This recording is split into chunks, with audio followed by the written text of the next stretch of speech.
Oi, gente, tudo bem com vocês? Meu nome é Suelen e hoje eu vou contar pra vocês o caso da Diana Dawes. É uma mulher que acabou destruindo com a sua família e acabou também tirando a vida do seu próprio filho por uma obsessão, aí por amor a um homem. Se você gosta de casos assim, se inscreve aqui no canal, curte esse vídeo aqui e comenta se for possível aí no final. Esse caso ele é bem longo, tem muitas informações, porém não vai caber tudo aqui no vídeo, então eu vou falar o que é mais relevante só para vocês conhecerem a história e o que eu deixar de fora vocês podem complementar aí nos comentários se vocês souberem informações. E é isso aí, vamos pro caso de hoje.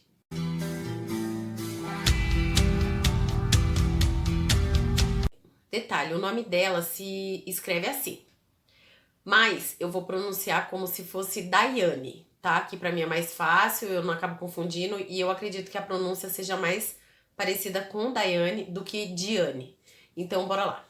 Elizabeth Diane Fredrickson nasceu em 7 de agosto de 1955 em Phoenix, no Arizona.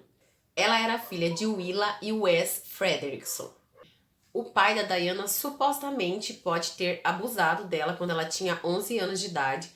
Ela disse que ela nunca foi molestada com penetração, ela sempre foi acariciada e esses abusos começaram de um dia para o outro. Ela disse que o pai dela levou ela no deserto uma certa vez, pediu para ela levantar a camisa e ficou observando ali o corpo dela. E ela disse que da mesma forma que começou, ele simplesmente parou e nunca mais isso aconteceu. Ela frequentava uma escola chamada Mon Valley High School, em Phoenix, e é dito que até os seus 14 anos ela era uma garota normal. A família dela era muito conservadora, então ela seguia ali as ordens do seu pai e da sua mãe. Ela usava roupas longas, sempre fechadas, ela cobria roupas que cobrissem o corpo dela, e isso aconteceu até os 14 anos. Logo após, é dito que ela se tornou uma garota mais rebelde. Ela até tirou Elizabeth do nome dela porque ela não gostava desse nome, então as pessoas só chamavam ela de Diane. Ela teria começado a usar roupas mais curtas, até pintado e cortado o cabelo. Nessa escola ela conheceu um garoto chamado Steve Dawes. Na escola ela e o Steve, eles eram grudados, aonde ela estava, ele estava, sempre andando ali de braços dados. Então eles viraram um casal até a formatura. Quando eles se formaram, o Steve acabou indo para a Marinha, então ele ficou um tempo longe. E a Diane, ela foi estudar em uma escola religiosa, vou deixar o nome aí porque eu não consegui falar, em Orange, na Califórnia. Depois de um ano que ela estava aí nesse colégio, ela foi expulsa de lá porque ela era muito vulgar e ela tinha comportamentos extremamente promíscuos, né? Era uma igreja religiosa, era uma escola religiosa, então eles não aceitaram essas atitudes dela e ela foi expulsa. Então ela voltou a morar com seus pais. O Steven, eu tô pronunciando errado o nome dele, é Steven. Ele acabou voltando também, depois de um tempo da Marinha. E eles não eram, os pais da Diane não aprovavam o relacionamento dos dois. Então, no dia 13 de novembro de 1973, os dois se casaram. Eles haviam fugido e então eles se casaram escondido.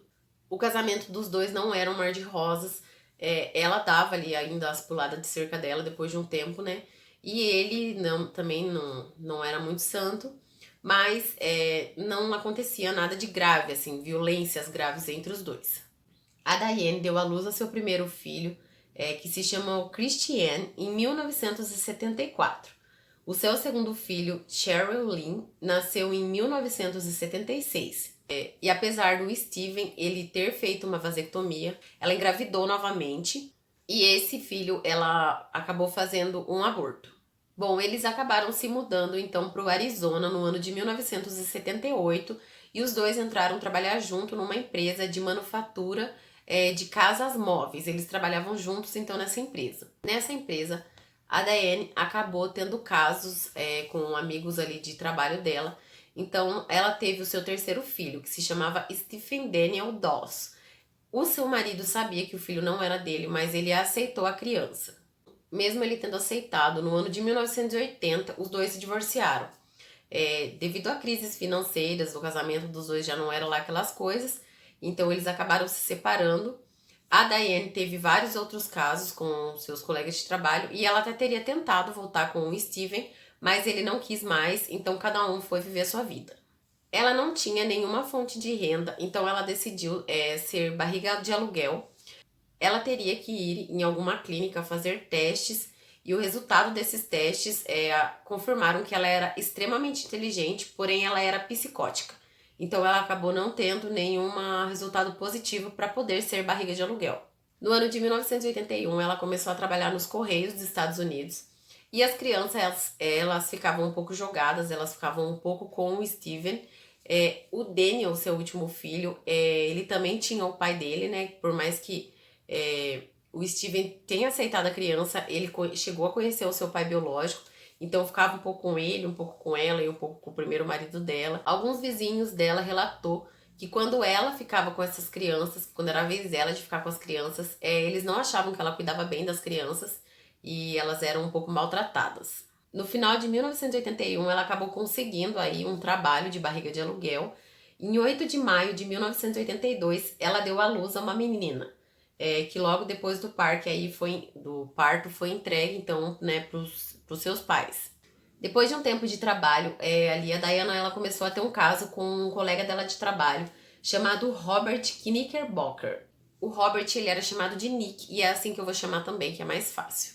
Esse relacionamento da Diane com o Nick era muito conturbado, ela era muito louca por ele, ela dizia que amava ele demais e ele era casado, então eles acabaram tendo diversas brigas porque ela queria que ele largasse a esposa dele e ela dizia que ia contar para a esposa dele se ele não largasse dela. Então acabou que depois de um tempo aí ele largou dela e ela foi transferida para trabalhar em uma outra filial dos Correios. No dia 19 de maio de 1983, a Diane ela chegou no estacionamento do hospital Mackenzie Willamette, não sei se assim se pronuncia. No interior do carro estava o Stephen Daniel, a Sherry Lynn e a Christiane. Os três estavam baleados.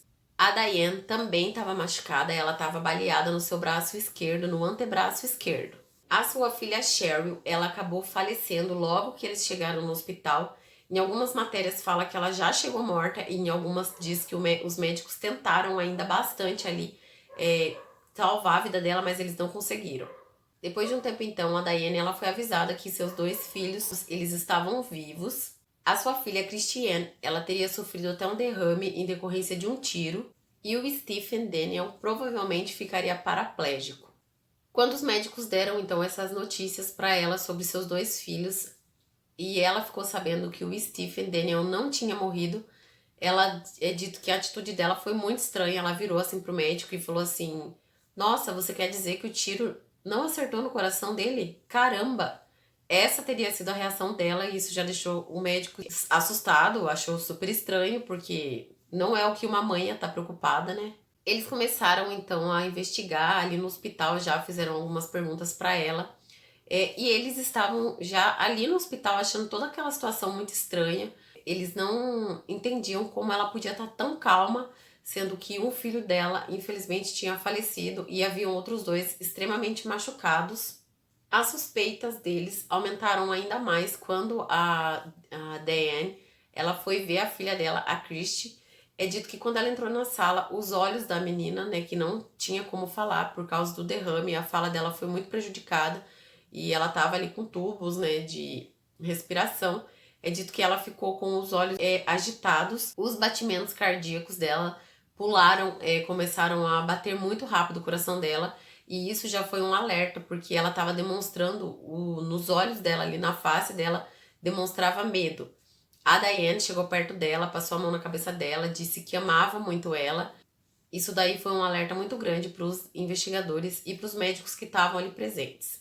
Uma coisa também que chamou muita atenção deles foi que logo que ela chegou ali no hospital, ela viu que as crianças estavam sendo atendidas e ela, em vez de ligar para o ex-marido dela, ou para a mãe ou para o pai dela, ela fez uma ligação para o Arizona, para o Nick.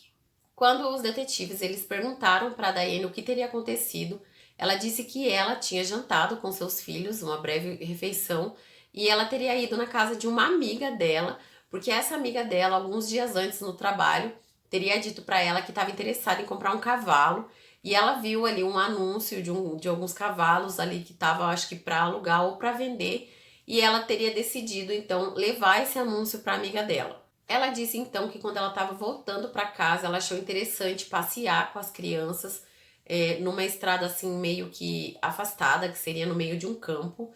E ela disse que as crianças gostavam de ver a lua e as estrelas à noite, então ela achou que seria legal esse passeio. E logo que ela entrou nessa estrada, ela avistou um homem parado na beira da estrada e ele estava acenando com a mão. Ela acreditou que o carro dele estava quebrado, então ela acabou parando com o carro. Ela descreveu esse homem como branco, por volta ali dos seus 20 e poucos anos, cabelo escuro, um corte de cabelo desgrenhado e barba por fazer. Ela fala então que ela parou o carro para saber o que ele precisava ali e esse homem ele queria roubar o carro dela.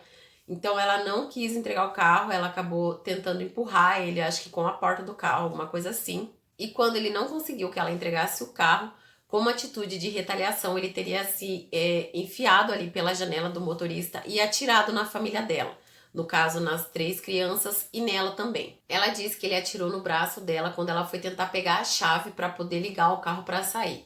E ela disse que de uma forma ali, na meio da luta dos dois, ela conseguiu virar a chave e acelerar o carro. Foi quando ela conseguiu fugir e a primeira coisa que ela pensou foi ir para o hospital para tentar ajudar ali os filhos dela. As queimaduras de pólvora na pele das crianças indicavam que a arma realmente tinha sido disparada próxima, de uma distância próxima, especialmente na Cheryl, que era a filha dela que estava no banco da frente, que infelizmente chegou a falecer. O sangue que estava espalhado pelas portas dos assentos, janelas e outros lugares do carro indicava que o assassino havia disparado a arma da esquerda, ou seja, ali do lado mesmo do motorista, de acordo com a história que a Diane tinha contado.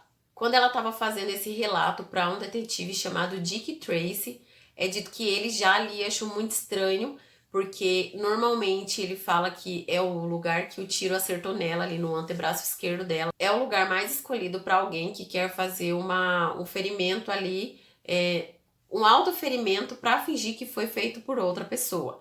Então ele não pôde deixar de relacionar isso daí como se fosse sei lá, um álibi, ela dizer que ela levou um tiro de uma outra pessoa. Um pouco antes ali do interrogatório que eles estavam fazendo então com a Diane, que ela contou essa história, ela concordou a assinar um mandato de busca para casa dela e ela admitiu ali mesmo na delegacia que ela tinha sim uma pistola calibre 38 que ela guardava para proteção e um rifle calibre 22, que seria também para a segurança dela e da casa dela. Alguns policiais foram na casa dessa amiga dela que ela disse que ela foi levar esse anúncio de cavalo para confirmar se ela realmente teria ido lá. E ela confirmou que ela tinha ido mesmo lá e levado um anúncio para ela, que ela ficou poucos minutos conversando ali e ela já teria ido embora. Alguns policiais também foram na casa da Diane cumprir o mandato de busca. Lá eles encontraram realmente as armas que ela falou que ela tinha.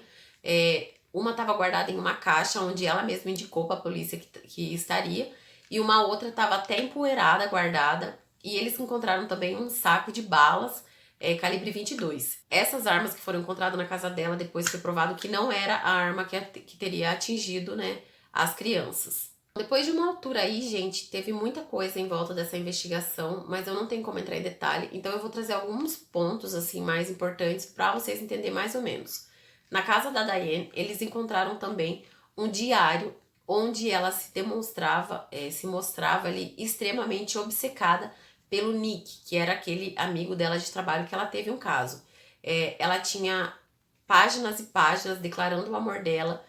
É dito que nesse diário também estava escrito que ela iria, de alguma forma, se livrar dos filhos dela para poder ficar com ele. Então tudo isso acabou chamando muita atenção dos investigadores. Um dos promotores desse caso, que eu vou citar aqui mais, foi o Fred Wood. Ele já começou ali, entrou no caso, ele já acreditava que a Diana era culpada de tudo isso, mas ele não tinha como falar, né? Ele não podia ficar falando isso porque eles não tinham provas. Então ele determinou que alguém ficasse 24 horas com as crianças, elas teriam guarda 24 horas, e ele também mandou que uma psicóloga acompanhasse a Cheryl até ela sentir confiança para voltar a falar, e ela começou a ter ali um acompanhamento. Em um outro depoimento que a Diane deu na delegacia, ela acabou mudando um pouco esses fatos aí, ela acabou distorcendo um pouco até a localização na estrada, ela deu uma outra localização, então isso tudo chamava muita atenção desse promotor. Foram então enviados alguns detetives para o Arizona para poder conversar com o ex-marido dela, o Steve Dawes, e esse Nick, que era esse cara aí que ela era obcecado. Então, eles perguntaram pro Steve como era a relação deles e ele disse que eles se falavam esporadicamente, somente para falar das crianças, coisas relacionadas à escola e o bem-estar dos filhos deles. E eles perguntaram para ele se ele sabia alguma coisa desse homem, do Nick, e ele disse que ele sabia que ele era um cara que a Diane teria tido um caso e ela teria ficado extremamente obcecada por ele, mas o cara não quis nada com ela por ele ser casado e ela acabou sendo transferida depois. Os detetives perguntaram também para o Steven se ele sabia sobre as armas que ela tinha, e ele disse que ela tinha um rifle 22, um 38 e uma pistola semiautomática calibre 22. Ele disse que ela tinha essas armas que era para se defender pelo fato de ela ser uma mulher. E o detetive ali no momento, ele disse que sentiu em perguntar para o Steven se ele acreditava que a Diane teria feito o ato de atirar em seus próprios filhos. E ele disse que acreditava que não, porque ela era muito amorosa e ela amava muito os filhos dela. Isso também já chegou a acender ali outro alerta, porque a Diane não alegou que tinha essa pistola aí semiautomática, calibre 22. Ela só disse que tinha duas armas. E por que ela teria mentido sobre esse fato? Nessa viagem também eles conseguiram ali meio que provar que o Steven e o Nick não tinham nada a ver com o tiroteio, porque eles tinham álibis concretos no exato momento que teria acontecido os tiros. A polícia foi então falar com o Nick. O Nick respondeu todas as perguntas da polícia. É dito que a sua esposa estava presente porque ela sabia do caso que eles tinham tido no passado, e ele disse que responderia com a sua esposa ali mesmo. Então ele contou para a polícia que eles tinham um relacionamento totalmente conturbado, que ele acabou traindo realmente sua esposa, que ele tentou várias vezes terminar esse caso com a Diane, mas ele disse que todas as vezes que ele tentou dar um fim nisso, ela teria reagido com extrema violência. Ela era extremamente violenta, ela ia na porta da casa dele fazer escândalo, e a própria esposa dele disse que ela chegou a bater na porta uma vez e ameaçar ela. O Nick disse que uma vez ela perguntou para ele quem ele amava mais, se ele amava mais ela ou a esposa dele, e ele disse que amava mais a esposa dele, e foi nessa vez que ele conseguiu dar um fim em tudo, e ele acabou abrindo ali todo o jogo com a esposa. Então ele acabou conseguindo dessa vez terminar com a Diane. E uma coisa que chamou muita atenção dos detetives foi que o Nick, ele disse que a Diane, por várias vezes, ela tentava ver ele quando ela estava com os filhos dela junto.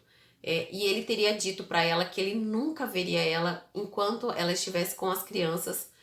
No caso, se ela estivesse com as crianças, ele não iria encontrar ela, porque ele disse que primeiro que ele achava que não era certo, porque eles tinham um caso e ele era um homem casado, então ele não queria que os filhos dela acabassem vendo os dois juntos. Então isso acabou acendendo ali uma luz na cabeça dos detetives, porque de um certo modo ele não queria ficar com ela enquanto os filhos dela estivessem junto.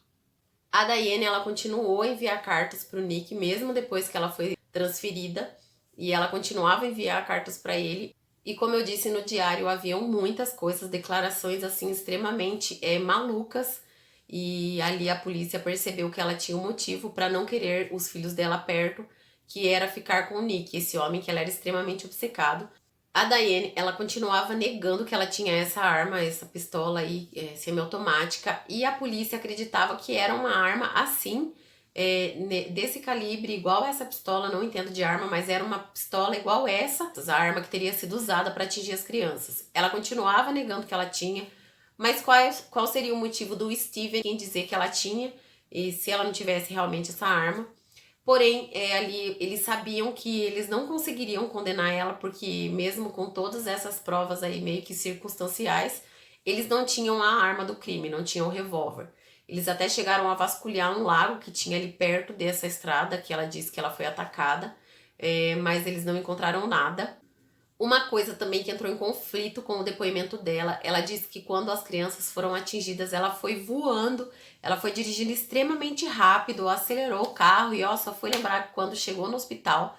Porém, uma testemunha, ela depois, né, que ela viu o carro da Diane e ela estava extremamente calma, dirigindo o carro bem devagarzinho.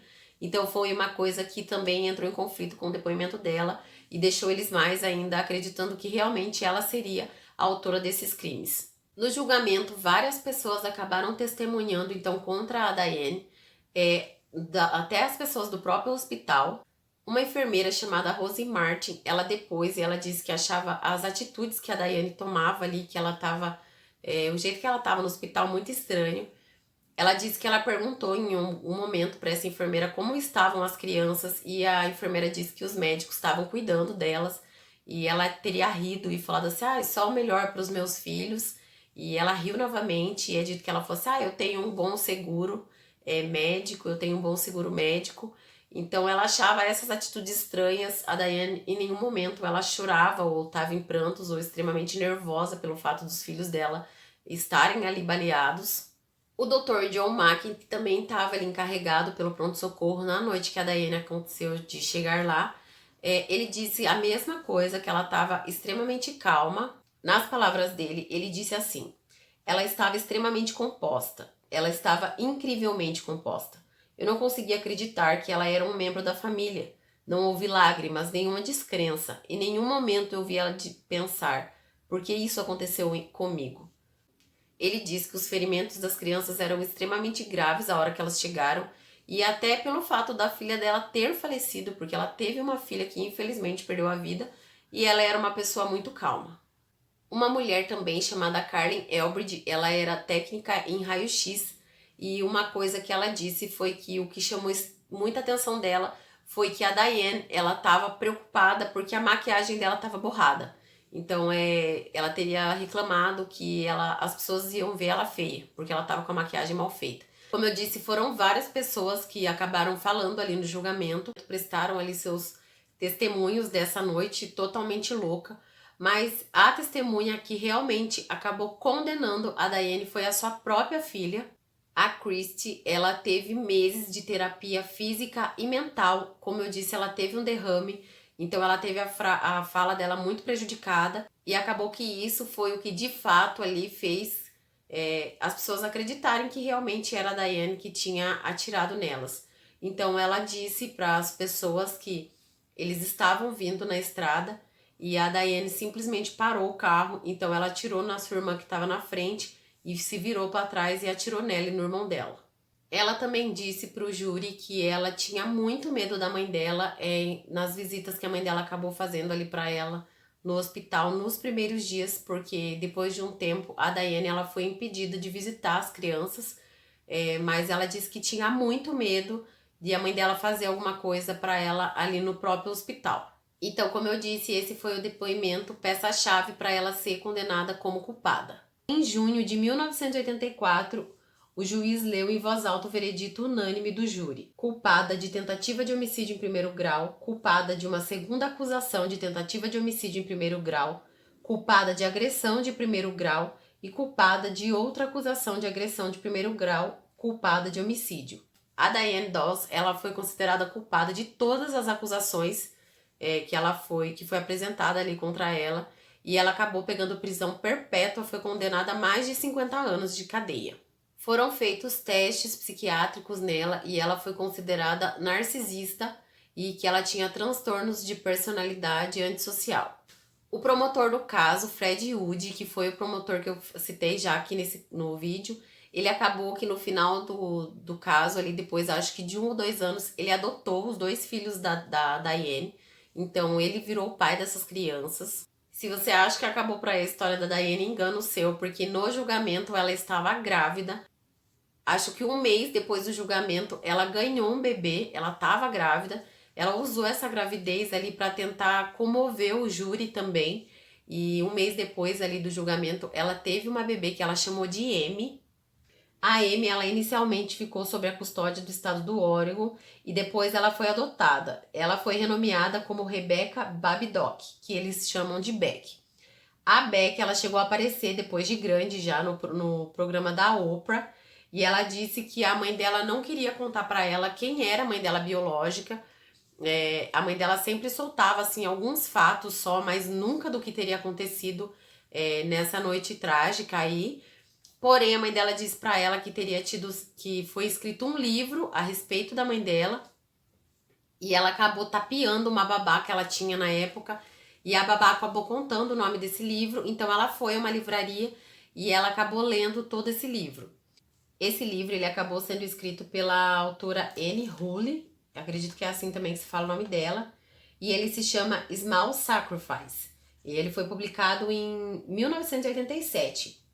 Depois disso, esse livro ele foi adaptado para um filme com o mesmo nome, e a Rede Globo aqui no Brasil, ela acabou pegando esse filme e ela fez uma minissérie de 4 capítulos. Tem esse filme até no YouTube, aqui na plataforma. Eu comecei a assistir, eu acho que eu assisti uns 10 minutos de filme, porém eu ainda não tinha escrito o roteiro, então como ele é baseado, o filme ele é baseado no livro, então pode ter ali coisas que sejam ficção, né? Eu parei de assistir, eu vou assistir depois que eu gravar aqui o vídeo, porque eu não queria contaminar com coisas que fossem de ficção. Mas é dito que é muito bom esse filme. Então a Beck, ela disse também que ela chegou a assistir esse filme e ela ficou chocada com as coisas que a mãe dela fez. E ela até trocou cartas com a mãe dela por um tempo, mas depois a mãe dela começou a surtar, falar que ela era perseguida na cadeia, que ela achava que a Beck também era uma espiã, que estava espionando ela. Então depois de um tempo ela acabou pedindo para a mãe dela não falar mais com ela e ela cortou relações com a mãe dela. Em 11 de julho de 1987, 3 anos depois que a Diane ela foi presa, ela conseguiu fugir da prisão. Exatamente, ela pulou 2 cercas altas que tinha no presídio e tinha arames. E depois que ela pulou essas 2 cercas, ela se escondeu embaixo de uma caminhonete. Ela ficou ali por um tempo. Quando ela viu que estava de boa para ela foi até a estrada, pediu carona e conseguiu fugir. Nesse dia que ela fugiu da cadeia, às 8h40 da manhã, o alarme da cadeia soou, porém as pessoas que trabalhavam na cadeia, elas disseram que esse alarme ele era muito sensível e até quando ventava mais forte ou pássaros passavam perto, ele soava, então para eles era normal, porque ali não tinha muita fuga. E os funcionários da cadeia também disseram que acredita que a Diane ela fugiu com muita roupa, porque ela não se machucou quando ela acabou pulando aí os arames da cadeia. Essa fuga dela acabou gerando um tamanho transtorno, porque eles procuraram em vários estados por ela, porém 10 dias depois eles encontraram ela ali a mais ou menos 1 quilômetro escondida da prisão, na casa de, me parece que era de um marido de uma das presidiárias. Na cela dela eles encontraram um papel e acho que o FBI conseguiu recuperar nesse papel aí um endereço. Então eles foram até esse endereço e lá eles encontraram ela e mais 4 homens, e esses 4 homens foram indiciados por obstrução de investigação, uma coisa assim. Em novembro de 1987, a Diane ela foi transferida para uma instituição correcional de mulheres em Clinton, em New Jersey. Essa é uma prisão de segurança máxima e em troca os funcionários da cadeia que ela vivia trocaram ela por mais outros 2 presidiários. Então foi feita uma troca de 1 para 2. Em 1994, a Diane ela foi transferida para o Departamento de Correções e Reabilitação da Califórnia. E durante esse tempo ela acabou se formando, então ela tem um diploma de associado em estudos gerais. Em 2010 ela foi para a prisão estadual de mulheres de Valley. A Diane ela seria elegível à liberdade condicional depois de 25 anos de prisão. Ela já teve 2 audiências de liberdade condicional em 2008 e em 2010 e elas foram negadas. Ela continua negando que foi ela que causou a morte da sua filha e atirou nos seus filhos. Então o juiz acredita que ela não tem remorso e ela não se arrepende do que ela fez, ela não demonstra isso, então foram negadas. O próximo pedido então dela depois disso seria de 10 anos, no caso em 2020, porém eu não encontrei nada que fale sobre alguma audiência que ela teve. Eu acredito que por causa do Covid-19 ela ainda não conseguiu essa audiência. A filha dela, Christy, nos dias de hoje, ela é casada, ela já tem filhos e ela ainda mora no Oregon. E o Daniel, o seu filho que sobreviveu, ele trabalha com computadores, ele é técnico em computadores, uma coisa assim. E infelizmente ele ficou paralisado da cintura para baixo, ele não consegue mover as pernas. Porém, eles vivem bem. Eles quiseram viver uma vida de anonimato, não são pessoas que dão muitas reportagens, eu acredito que nem vai encontrar muita coisa deles. Ao contrário da Beck, que é a menina que ela engravidou e ela acabou dando à luz ali 1 mês depois do julgamento, ela escreveu um livro e ela já apareceu em várias reportagens. E ela é muito ativa nas redes sociais dela, e então ela não liga muito de falar sobre esse assunto. Como eu disse, gente, esse caso ele tem muita informação, não tem como eu trazer tudo aqui, eu ainda tive que tirar bastante coisa para não ficar muito comprido, mas é basicamente isso, uma mulher que por uma loucura aí, né, de estar extremamente apaixonada por um homem, acabou se vendo ali, achando que teria o direito de tirar a vida dos seus próprios filhos, absurdo. Mas é isso aí, comenta aqui embaixo coisas que eu não disse, se você conhece esse caso, e se você não conhece, me conta aqui, se você já amou alguém tão loucamente assim, a ponto de não conseguir raciocinar muito direito. Apesar de eu achar muito difícil você não raciocinar a ponto de tirar a vida dos seus filhos, mas a gente sabe que tem pessoas que, infelizmente, ficam aí obcecadas mesmo por outras pessoas. E é isso aí, o caso é esse, e o caso da semana que vem é bem legal. Não esquece de se inscrever aqui no canal, curte pra mim, você vai gostar do caso da semana que vem, é um caso bem atual, e eu vou deixar vocês curiosos. E é isso aí, um beijo e até o próximo caso.